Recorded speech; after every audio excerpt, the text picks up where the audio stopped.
long as I'm around, I'll be unstoppable.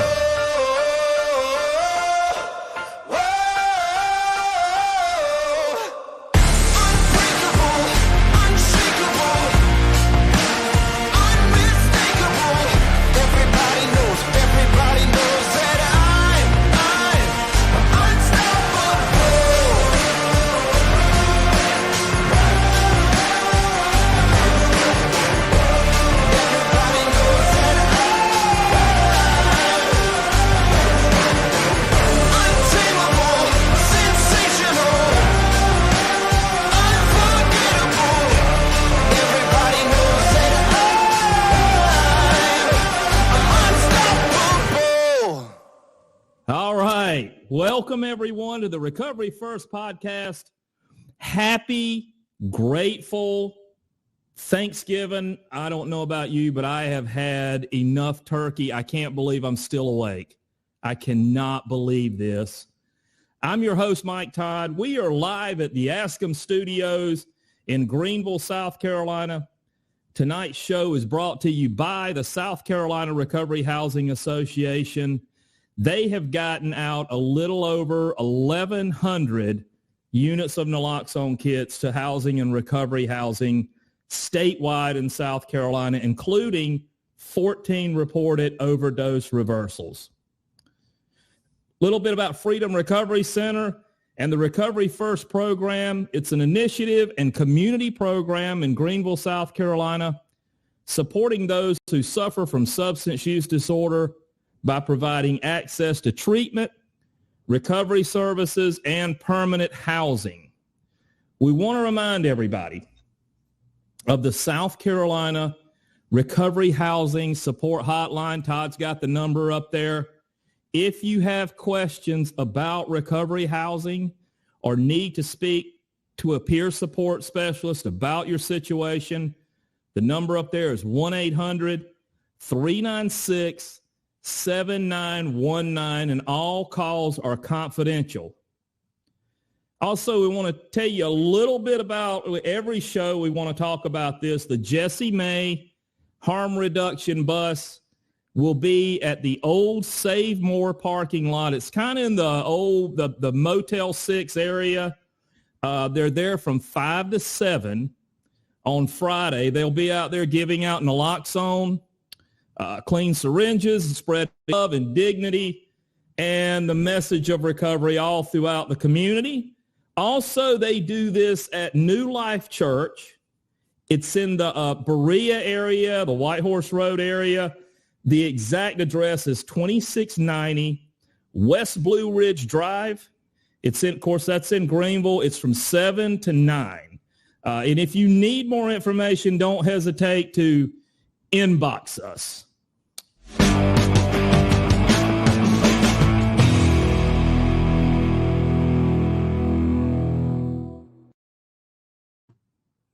All right, so we're calling this show tonight, We Ate Enough Turkey and Ham and Macaroni and Cheese and mashed taters and all that stuff, but we're calling this one tonight, Exposing the Turkeys. We ate turkeys, now we're going to expose the turkeys. I hope everybody enjoys this, but listen, we're just kind of winging it tonight.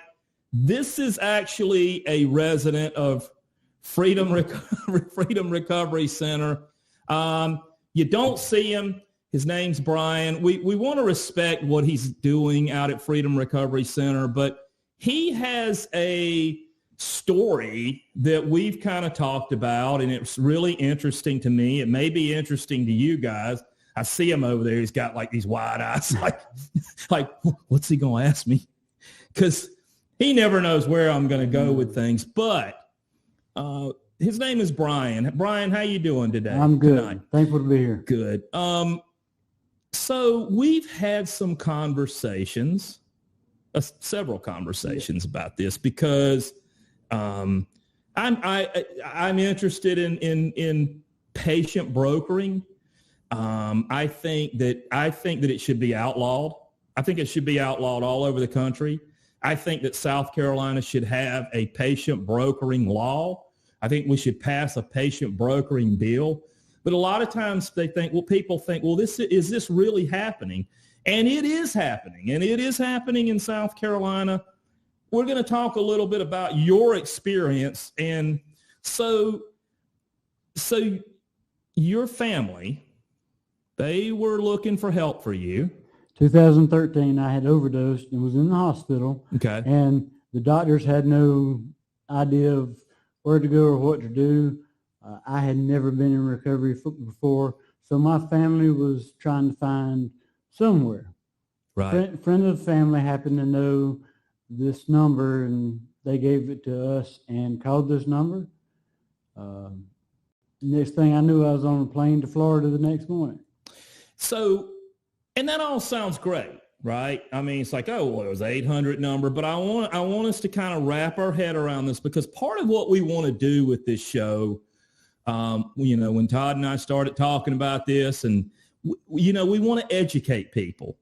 So I want us to think about this. So if you would have had cancer, for example, if you would have had heart disease, could we imagine picking up the phone and calling an 800 number?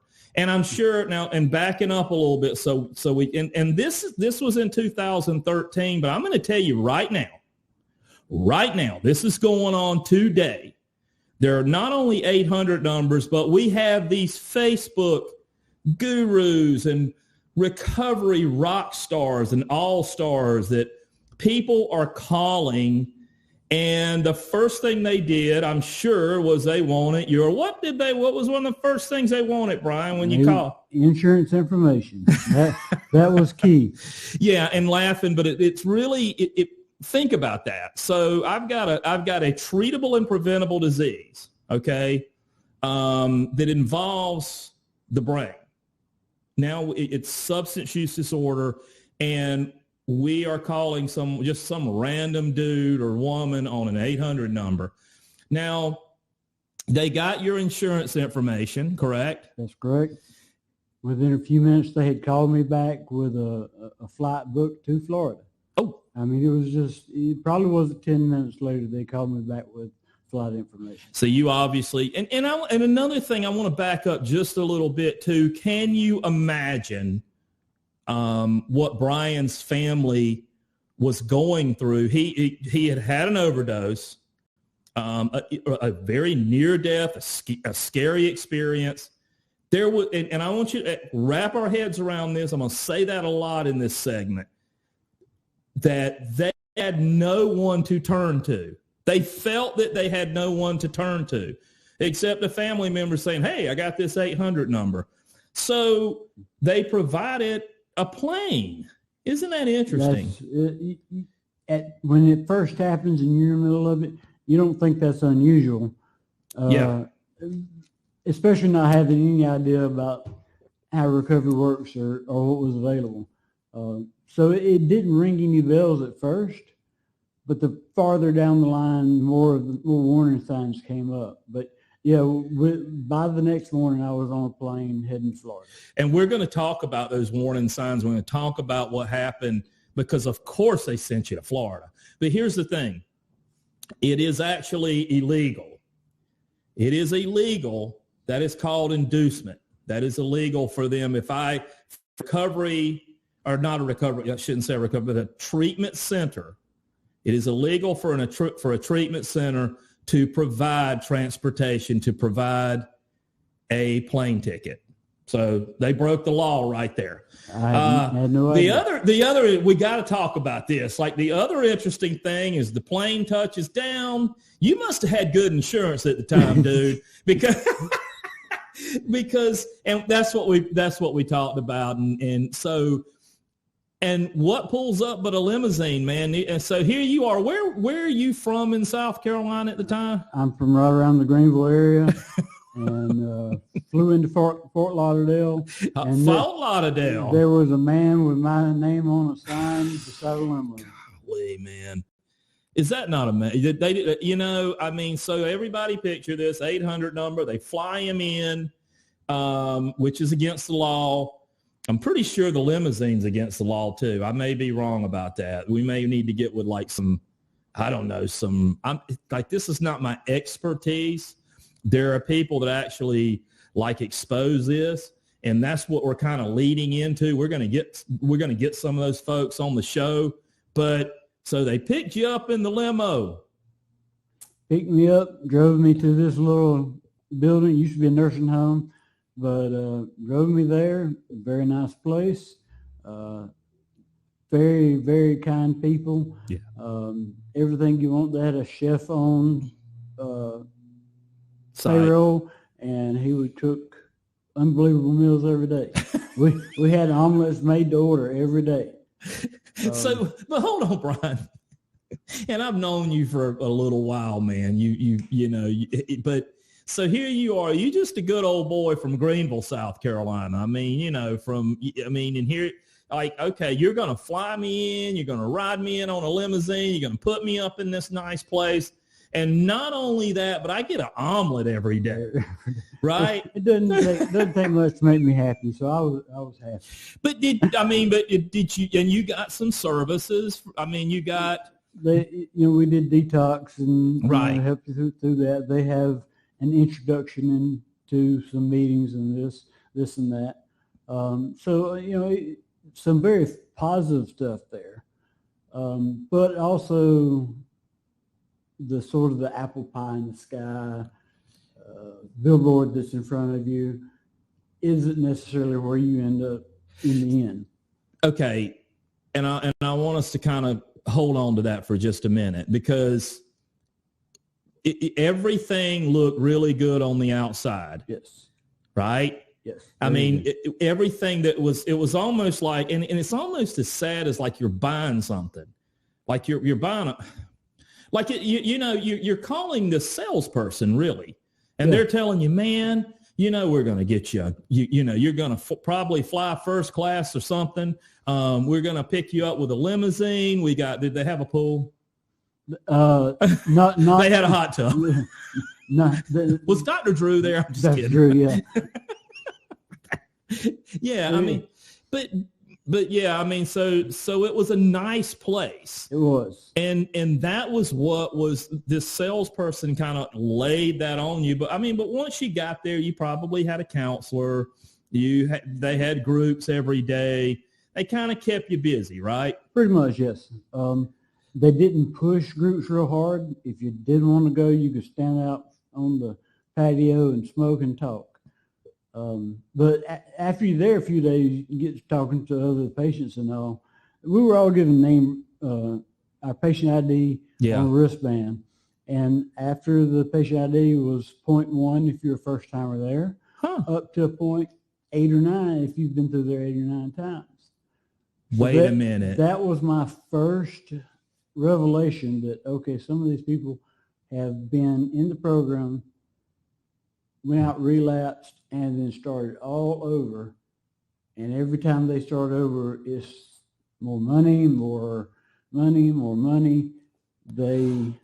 You just piqued my interest. Like, you didn't tell me, like, this is the first time. Maybe you told me about the wristbands, but so guys, if our massive audience out there, but if anybody's listening to this and you have family members, I want you to just think about this. So he is a patient. He has a treatable and preventable disease. He is there, and they are identified with wristbands.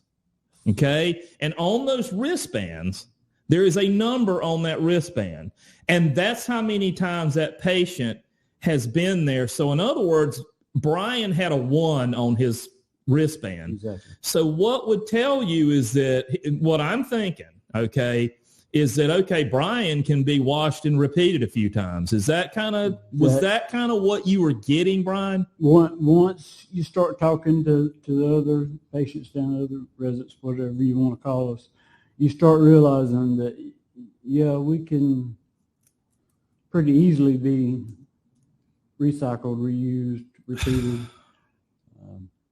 And I was looking at you, and I'm looking at you across the studio.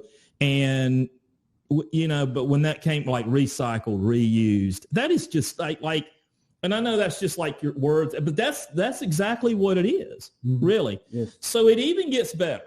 So you got these wristbands, and there are some people with bands that have up to 8 or 9 times on it. Yes. So it doesn't take a rocket scientist, and Todd, jump in anytime because I know you're taking all this on.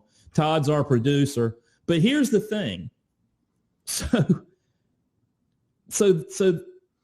they are filing their insurance. So there are some people in there that have actually rerun their insurance 8, 9, sometimes maybe even 10 times, a dozen times. Yes. All right. Can you imagine that? Well, and my question is, so with the people that have run, 5, 6, 7, 9 times, did they seem to get preferential treatment, or was it that you being a first time participant in whatever the program was, did you feel like there was a little more, favoritism towards one group over another? I really couldn't tell if there was. This was still very early on, and I was still learning. Yeah. There wasn't something obvious sticking out about me being given more or them being given because of the numbers. It was, but something, but we've kind of talked, but something registered in you, like something's not right about this. Yep. And the more you talk to the other patients and everything, the more you learn. Probably 95% of us were out-of-staters. Wow. And, if you're there and you relapse, you get 2 choices. You either go out on the street, or you come back through the program. What were the predominant states that you saw a connection with? So, was there a pattern, like some states more than others? There was an awful lot of people from Ohio, Kentucky, West Virginia, in that general area. And then there was just spotches here and there of other states. I definitely met more people from West Virginia, Kentucky, and Ohio. Yeah. When I went. And this was in 2013. Everything's starting to really kind of ramp up in there, because for me, it was around 2015 when I had one of these clowns that, came to me and said, hey, what do you do with people that, we call it a reoccurrence, proper language here. We don't want Nicole Chris to get mad at us. But, yeah, if they have a reoccurrence, right, what do you do with them? Where do you get them insurance? And at the time, it didn't really register. But 13's when everything, 14, it's really starting to ramp up. As far as patient brokering and everything else. And what it came down to was this guy was going to give me a couple $1,000. Seriously. And I ran him out of my office. But here's the thing. but this is exactly, folks, I want you to know something. And this is not just, this is being on a very, very wide scale, And how in the world can we continue to exploit people who are suffering from treatable and preventable disease on substance use disorder? How can we continue to do this?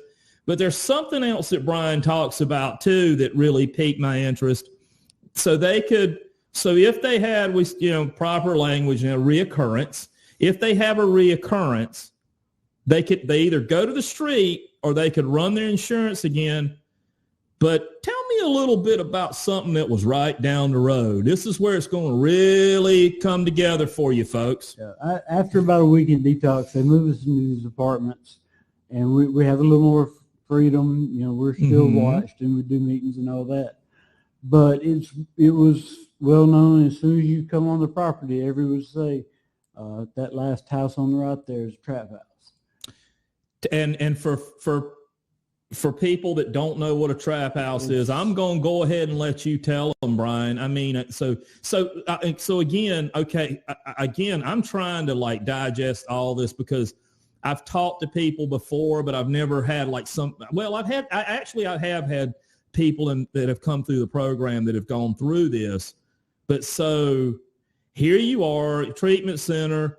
They'll put you in some apartments, probably pretty nice apartments, right? But inside of those apartments, folks, was a trap house. And a trap house, we can just go ahead and say it, someone was selling drugs inside of that apartment complex that treatment center sent him to. Exactly. And this is not uncommon. Okay? It is not uncommon. And I'm going to tell you what's happening as Florida and California begin to crack down on some of this. We've kind of looked at it as a Florida and California problem, but as the laws, because Florida has passed, I believe they've passed a patient brokering law, but they figure out ways to get around it or whatever. But what you're going to find is that they're going to set up shop.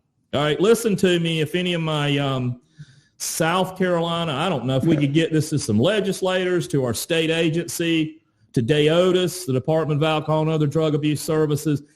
As those shops get shut down in California and Florida, this exact, because it's nothing but it's a trap, right?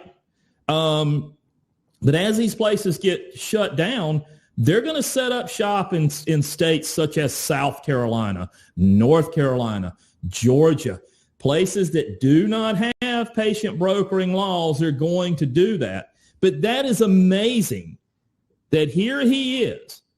He gets sent to Florida. He calls an 800 number. He gets sent to Florida. They pay for his plane ride. They pick him up in a limousine. They put him in a nice place. He starts to have group. Well, you can sit out here and smoke if you want to, right? I mean, and he can tell you, he's at Freedom Recovery Center. When it's time to go to a meeting, what's it time to do? What time to go. Put out cigarettes and go. Well, that made me wonder. So, I mean, you mentioned about the lax end of it on that end, where being able to smoke freely and all that. But was there any structure to this establishment that you went to, or like what did it look like more in depth on that end? Because I think we definitely want to make sure we're portraying the whole picture here and not just, I don't want someone to, and I know Mike wouldn't want someone to come back and say, well, this is just one guy that had a bad experience and they're taking this time to slander the thing. Like, can you give a little more insight into the actual, how structured was the program that you were a part of?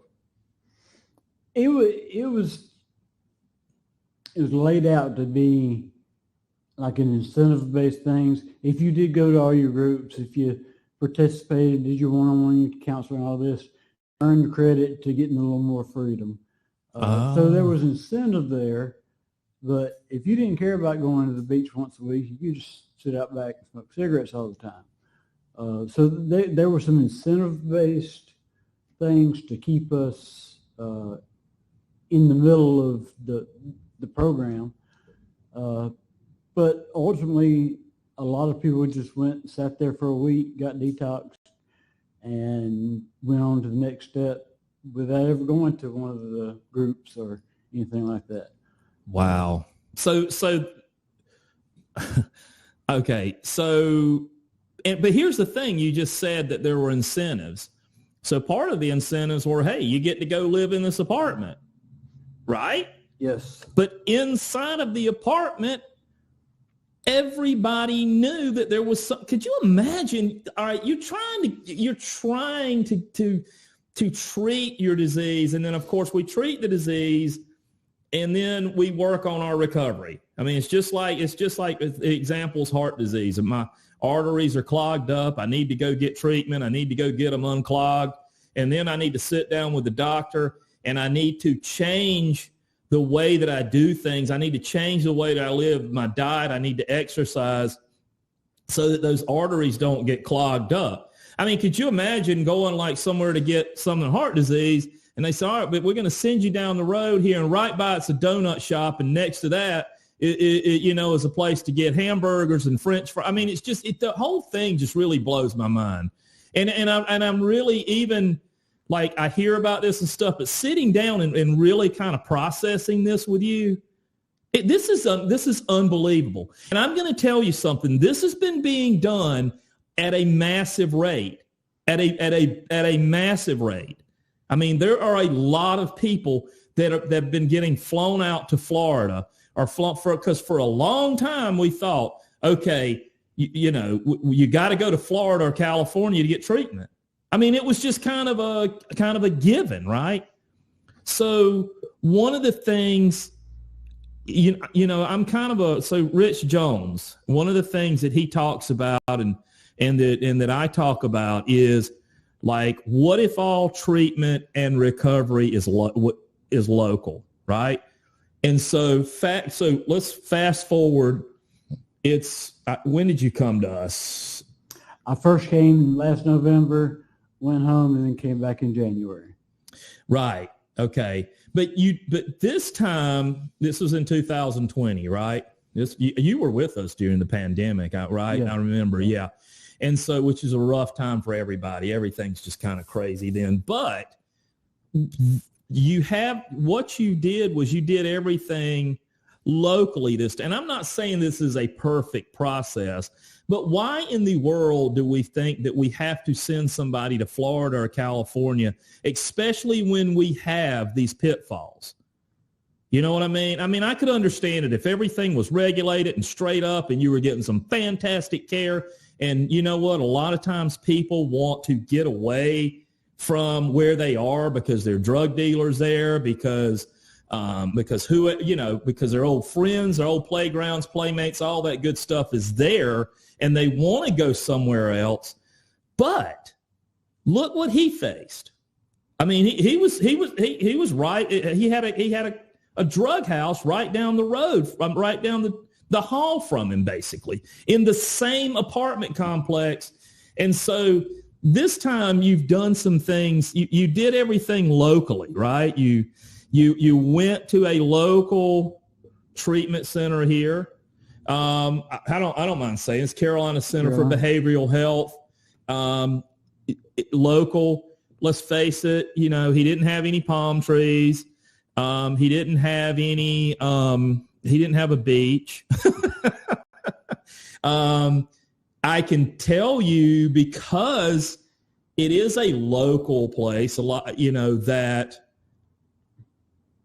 it's structured. Like you're gonna go to your groups there. Oh yes. Right. Oh yeah. Because and most of the people that are from there are from here. Right. Yes, exactly. I mean, it's so. And then he was sent to us, to Freedom Recovery Center so he had a much better chance at treatment and long-term recovery because he's going somewhere local. And I understand you got your old playground, playmates, all that stuff, drug, all that stuff. Okay. But you're still going to have to live here. I mean, eventually, because when you left Florida, now you had to come home. Come back home. But for me, I couldn't imagine like that. All right. So I got in recovery when I was 25, but I couldn't imagine being placed in an apartment complex and I'm in treatment or I'm in some kind of care, whatever they're doing. And I guarantee you that this treatment center knew that was going on. We don't know the name of the treatment center. We're not going to say the name of the treatment center, but in your heart, do you believe that they knew that place was there? I have no doubt they knew it was there. It was talked about among the staff members. Now, whether anybody above the lower level or staff members knew, I don't know, but I know they knew. Well, I couldn't. That's the hard part of it as well. Is if the staff obviously they're aware of it. So you would think that if they're in the business of helping people, if they're in the business of turning someone's life around, then they would also be in the business of letting the higher ups know, hey, you know what, there's a problem here. We've got a trap house in this facility that we're sending our residents to stay at. So obviously that's a big problem, and that shows obviously a huge lapse on, and I don't even want to say lapse in judgment, because if you've got people there, the numbers on their wristband, 1, 2, 3, 4, and up, and they're washing the insurance, Yep. They're washing the payments coming back through. Yep. not to play conspiracy theorist over here, but one would have to believe that if they're aware of it, then they're also aware that they're going to be getting, were there any other perks that you were like, because you know how it goes, like when you're in recovery housing, everybody talks, so, and secrets seem to get out. Were there any other kickbacks that people, that residents got or staff got because of, people coming in? You could become a Lifesavers Club member. You got somebody to come back into the program, and that involved a package of shirts and pins and. Okay, so hold on a second. So now you can become like a broker yourself, so to speak. So hey, and you could possibly, and that's another thing. Like, do you think that some of these folks were like they would go and use drugs again? Mm-hmm. Unfortunately, it's such a terrible situation. I don't see how anybody made it. I wonder if they were paid to come back through, the patients. And my question to you is, did you rewatch, if you don't mind? I did one time. I ended up being a 2-timer down there. You ended up being so yeah. That's kind of how y'all. Is that kind of how y'all described each other? Yeah, I'm a 9-timer. I'm a 2-timer. I'm like it is so sad. Yeah. And at a certain point in the program, you're encouraged to get a job. And this place had a huge alumni department where people would get jobs, and their job was to contact old residents, patients. People that came through. And actually, that was a question that I actually had as well. So, obviously, so that's how it's being done then. The alumni department is reaching out saying, hey, because they have all your contact information. So people that have gone through the program, whether successfully or kicked out, was anybody ever kicked out of the program? Like, could you get kicked out of this program if they were rerunning rewashing your you had the choice to go out on the street. But if you're from West Virginia and you're in South Florida, and it's either get kicked out on the street in this town you know nothing about, or go back in. First of all, if I call my family and tell them I got kicked out and not willing to go back, they're not going to be happy. I will be lost living on the street doing who knows what to survive or whatever. So it was very beneficial, you might say, to be rewashed. It kept you off the street, whether you were motivated to get treatment or not. It was a warm bed and some food. So, well, and beneficial, and also to the center, because they're getting to rewash your insurance all over again, and they're getting to start from step one and go through that whole process. And Lord knows what that kickback is whenever they're washing the insurance payments. They had recovery housing too, didn't they? They had, or they partnered with recovery housing. They had halfway houses. Yeah, same. Same thing back then. Yeah. Yeah. So and from inpatient to the halfway houses, they had 626 beds, and they were probably 90% full all the time. I mean, can you imagine the amount of money that is being made in this 600 bed all the way from the regular treatment center to the apartments where the trap house is, to the halfway houses or recovery houses or whatever, which you probably didn't have a damn chance either. I mean, it's just crazy. And, and that's part of the reason that I advocate for all treatment and recovery to be local, because you're going to live here anyway, right? So you go to because it's okay. So I have a recovery program. It's kind of hard for me to go to a local treatment center and say, wink, wink, nod, nod, as these guys have a reoccurrence, and by the way, we're going to kind of make it and if I'm getting a couple grand, okay, and we keep washing people through, and the next thing you know, I got a drug house across the way. And I've heard about this a lot. I have heard of a lot of IOPs and so forth in California and Florida. You're not the only one. We just had a young man that talked about it, that said right across the street from a place that he went, I think it was in California. Literally, there was a literally as you walked out, there was a drug house across the street. I mean, it's all set up. It's all set up for failure. And here's the other thing. I don't know what's going on with these kids, but nonprofits, and I think this is despicable. I'm just going to say this. I think all of it's despicable. But if you have a nonprofit and you're raising money and all this stuff, and you're in New York, for example, and you're sending people to South Carolina and just plucking them off the street or whatever, and you say, well, they're getting assessed by people. No, they need to be assessed professionally. They need to be assessed by people that, like, went to school for this, right? Not just like, well, we're going to kind of monitor them, so we've got this shuffle going on. We've talked about it in West Virginia. We've talked about it in South Carolina, where people are like herds of kids are being shuffled from one state to the other. And I don't know what the heck's going on, but think about that. So you got sent there or whatever, and these people are not assessed. All right, even if I got a nonprofit and I'm raising money, and look at me, I'm all wonderful, right? And I'm sending people from New York to South Carolina, right? Because there's some recovery housing or whatever I can send them to. They don't make it at the recovery house, or they don't make it at the program, and then they get put out on the street. And maybe they had a mental illness, it's just, so that's another thing that happened. A lot of these folks, when their insurance ran out the door you go. You're out the door, and you're out the door in Florida. And did you see that? Because I know you mentioned that you saw a lot of people from Ohio, West Virginia, and Kentucky.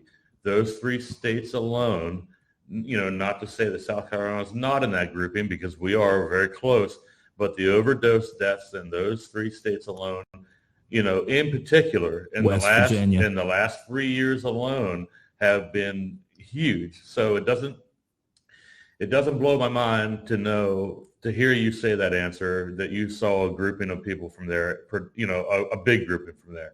But what happened whenever? Did you see that? Did you see the insurance says, okay, I'm done paying for it. Did you see people having to be exited for that reason? What was the reason people were leaving? Was it because they were completing successfully?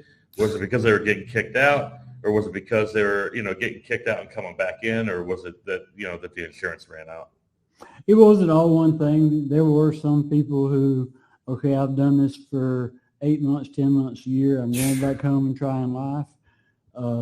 Plenty of people that insurance ran out, and, well, if you want to stay in the halfway house and pay your way, not a problem. But if you need any more treatment than living in a halfway house, you got to go. Your insurance runs out on you in inpatient or IOP or PHP, then sorry, you got to go. Because think about this, Brian. So you got a plane ride there, but if your insurance runs out, you don't get one back. You don't get a plane ride back. So guess where your loved one is stuck? In Florida. And now you're looking for your loved one because they're on the streets. Okay. And there's some really wonderful people out there. We're going to have them on the show, Todd, that it's some lady from California that runs an organization that actually goes out and looks for these kids for the parents. I mean, this is like really going on. And I really think, and that's one of the things we're working right now for South Carolina. We're working on a language bill. We got to start somewhere. We want to have the proper language and legislation. And as we sit in Columbia and we talk about things, we want to use it. Like, we don't want to talk about addicts. We want to say people. We want to use people first language. Shout out to Nicole Chris and Aaron Kacharski. They're language people, and they do a good job. But as we start to work on this bill, I really think that we in South Carolina need to start looking at this. We need to start looking at this. And I don't think that anybody needs to be coming to South Carolina unless they are properly assessed. Yeah. I don't, Yeah, no, go ahead. Laws have changed and everything else, like you said, in the last 7 or 8 years in Florida. But when I was down there, there were 57 licensed treatment centers in Palm Beach County alone. Wow. 57 Licensed treatment 57 guys. Now, here's another thing. Here we're still wrapping our head around. My God, I wish we could get this out to more people. 57 treatment centers were in, what city was this? It's Palm Beach County. Palm Beach County. There were 57 treatment centers running this damn gamut. Now you think about what that was doing to insurance companies, just washing and washing and washing and washing and washing. And then what did that do to basically putting people out on the streets? You know, if you're out on the street, you got nowhere to live. People will be stealing from Walmart to have something to eat, or right, whatever they have to do to survive. Right. So you're not just, kicking people out. You're hurting your local economy, which is a totally different thing in Florida than it is anywhere else. But you're not just hurting that one person on the street. You're hurting your local mom and pops and your Walmart and it's just, even if you look at it from like, and for the last thing I want is this podcast to be political, but if you look at it even from a conservative point of view, and like I sat in, Joanna Vance in West Virginia, who's an amazing advocate there, I sat in some stuff with her as far as like trying to write a patient brokering bill for West Virginia needs one. So, but here's one of the things that's happening in West Virginia.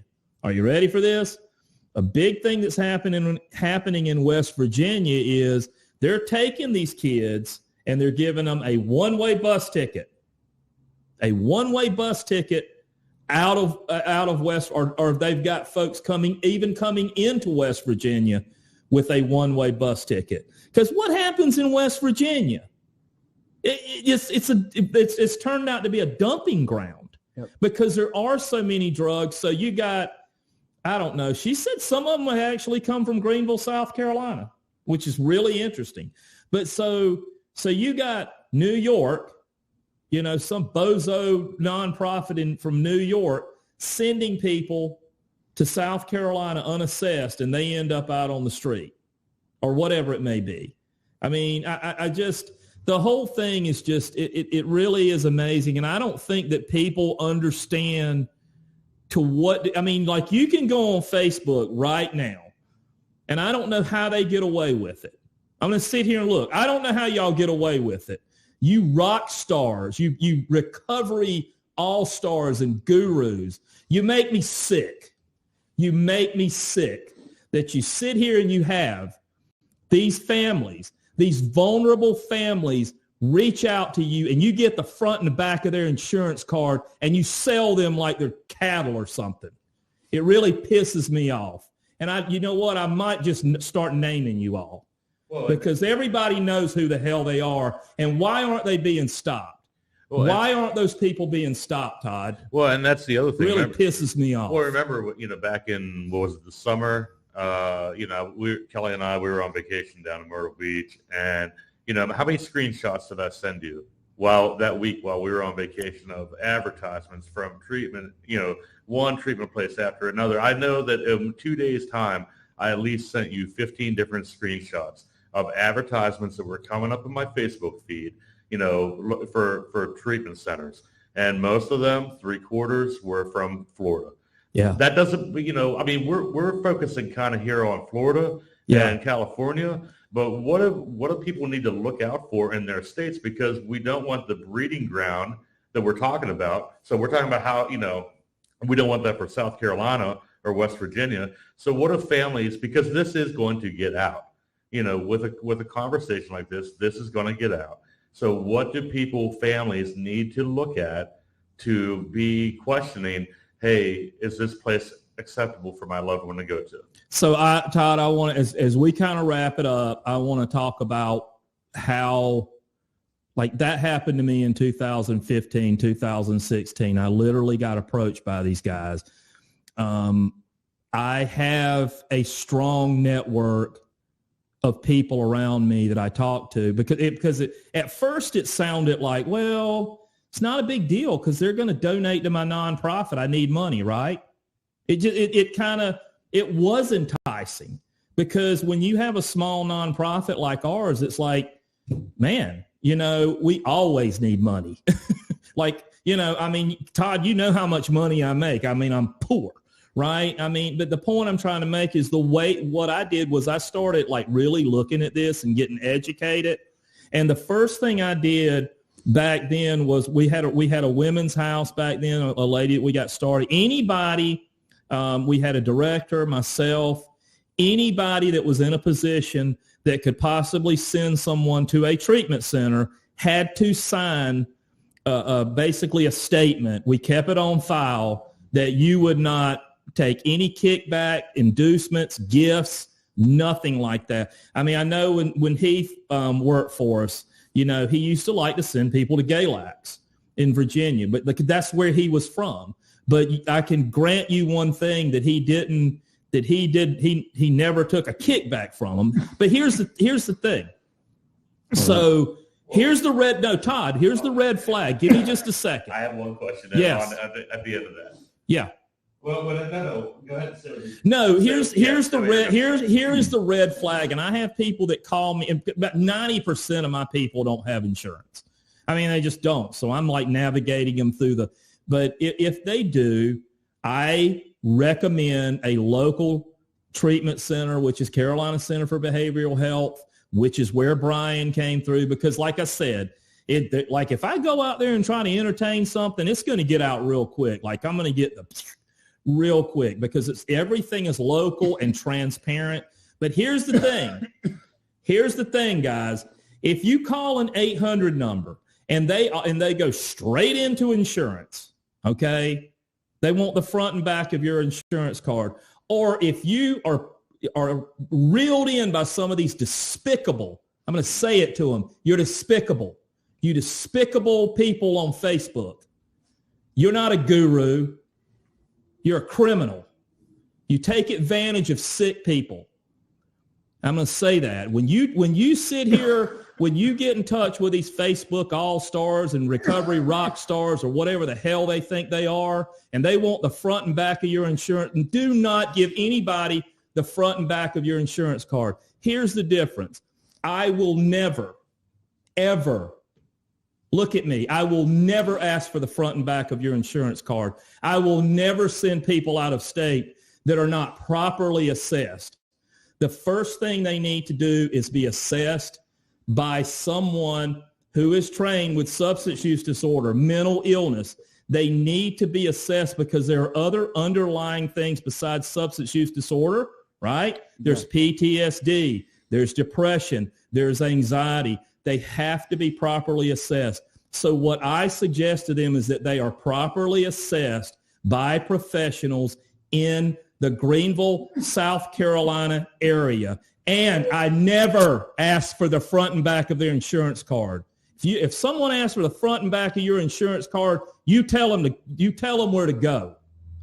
You tell them where to go because I'm telling you they're selling you. When I'm sorry, I'm getting a little fired up. The other thing that I was going to throw in there. So what happens if you're, and this may not actually pertain to you, but what if you're getting a sponsorship from a facility and you're sending that person from that's sponsoring you to the facility?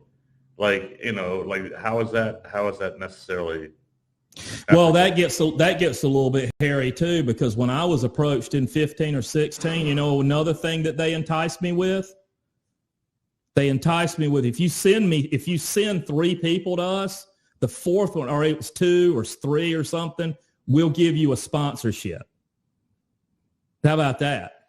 So okay, I get it. So maybe they could get a sponsorship, but sponsorships are a little, I think they're a little bit, when somebody starts talking about sponsorships, my thing is, especially here, I get a lot of calls from families that don't have insurance. And the first thing I tell them is, look, go to our county agency, which is Phoenix Center, okay, which is also our county drug and alcohol abuse center.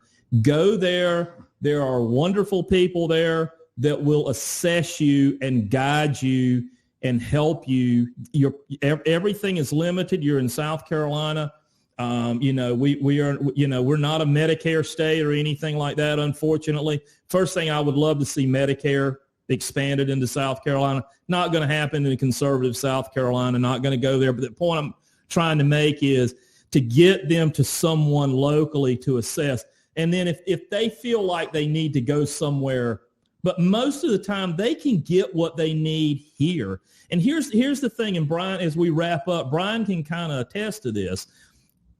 As he's getting his treatment locally, he's going to his recovery locally too.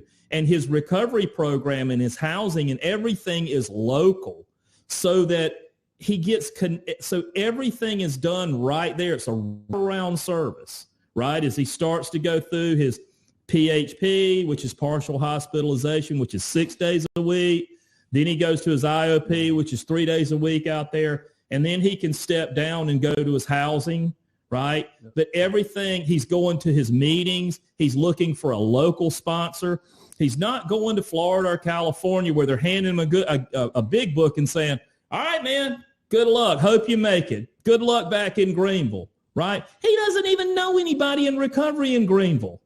And they send him back with a big book, and then he goes to a meeting or something, and it happens to, I don't know, and maybe he's on medically assisted treatment, and he says something, and who knows what can happen. Well, Brian, how did you end up coming back? That's, so you got through Florida. So how did you actually get here? He got back. When it was time to go home, my sister bought me a plane ticket home, and was able to come back, find me an apartment, and live local again. And then, one more follow-up question, because we touched on it at the very beginning, and we're going to double back to it. But you mentioned that was one of your first warning signs when you got there. What were the other warning signs you saw as you progressed through this program, so that families or individual that may be in contact with one of these outfits know what to look for? I think the biggest thing is, like Mike said, don't give them insurance information. That's it. Talk to somebody that really wants to do a thorough eval. Yeah. And, talk to people who want to treat a patient and not just get an insurance company. That's it, man. That you can certainly do your research online, but there's so many people so good at putting false faces on Facebook or in an ad or whatever. You just have to be very, very careful about what you read. You may have to go look up some meanings to some of the words, because places that are good at using the right verbiage to make it sound that much better. Yeah, and Brian, another thing is, if you're on Facebook, social media is huge now, and you got somebody rapping and telling you to reach out and all this bull crap, don't touch them with it. They're despicable. They're despicable. They really are, to be taking advantage of these folks. Another thing, if you've got a family doctor, that you trust, consult with that family doctor, about where to go. But I just don't think that I've been watching this for a while. And when Rich told me that, he was like, hey man, all treatment and recovery should be local. I just think it should be, and like I said, I understand a lot of people want to leave because they're trying to get out of a bad situation. But what people don't understand is their loved one is going from that to an even worse situation. They have no idea that their loved one is going to an apartment or so-called recovery house where they're selling drugs. They're trying to set these people up for a reoccurrence so that they can run their insurance through.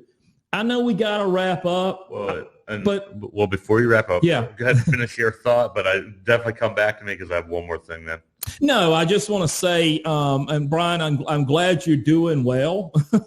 I know nothing's been perfect for you, but you're in a safe place that drug test and that we really, really watch each other. You got to participate, you got to participate, or you're not there. You got to write your meetings down. You got to go to 4 meetings a week minimum. We like to see more than that. When that van leaves and you're sitting on the porch and a whole van load of guys are going to a meeting, I'm probably going to ask you what the heck you're doing. Like, well, why aren't you in the van with them? We look for absolute participation. And so, yeah, I mean, this has been even more enlightening. And I want to mention this real quick. I know, but a lot of this is when we talk about human trafficking and things like that, sex trafficking. I want everybody to know this is playing a big part in it. I will say this because I have talked to legislators. I have talked to people, different people. I won't go into it, but I've talked to some folks. This sex trafficking and human trafficking is a big problem in South Carolina because we're right on the 85 corridor between Atlanta and it's huge here. And this is a major, major vacuum that I really believe that is being overlooked. Okay. Because when people are just kind of like, well, I mean, this nonprofit is going to send me to across state. What's really what's going on? Okay. So any final thoughts, man? Brian, that was really good. Thank you so much for sharing that. I know we've talked about it. I was like, man, I got to get you to, we got to talk about this. And I really appreciate you sharing that. Well, thanks for having me. Yeah. I've learned a lot. So yeah. Yeah. Well, you learned that I can rant, right? No, I already knew that. It's despicable. So, and one thing in closing as well, tomorrow. I love you, man. Tomorrow is Black Friday, so yeah. And obviously we will have Giving Tuesday coming up here soon. So if you do feel like you would like to give, on your and it's in your heart to give, you can visit www.freedomrecoverycenterofgreenville.org. You can always make a contribution to the program here. Mike's got a wonderful program here that's helping, within the community. And then also you can visit recoveryfirstpodcast.com, sign up for our newsletter, and you can be in the know whenever we get these future exposés of, exposing the turkeys coming out. So are we going to eat some more turkey? I'm telling you, man. But anyways, I mean, that's always a good avenue to come. And once again, thank you for coming on. Yeah, I think that Brian. I think that this is opening the door to have these conversations that need to be had. A lot of people don't know what to look for. And realistically, I mean, I would like to be able to have you back on and dive down deeper into more particulars of what's going on. I'd be happy to. And we'll get some more folks on that actually maybe go after some of these recovery all-stars, rock stars, they call themselves, these folks that know what's best for your family member, give them the front and back of your insurance card, that kind of bull crap. But anyway, so yeah, Todd, this has been very good. It's been happy Thanksgiving, everybody. It is a wonderful time to be in recovery. We're going into a tough time of the year. Take care of yourself. Beef up on your meetings. Get surrounded by a lot of people that care about you. I know we care about you. Todd, take us out.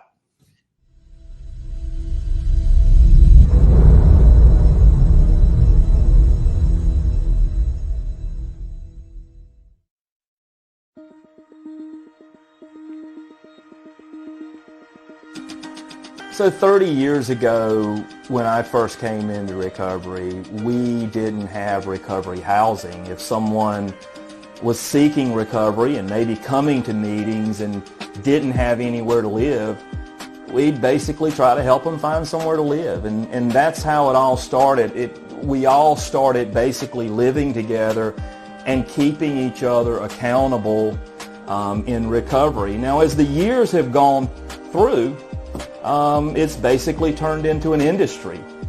And with that industry, there comes a lot of challenges. There's quite a bit of exploitation. You're dealing with a very, very vulnerable population.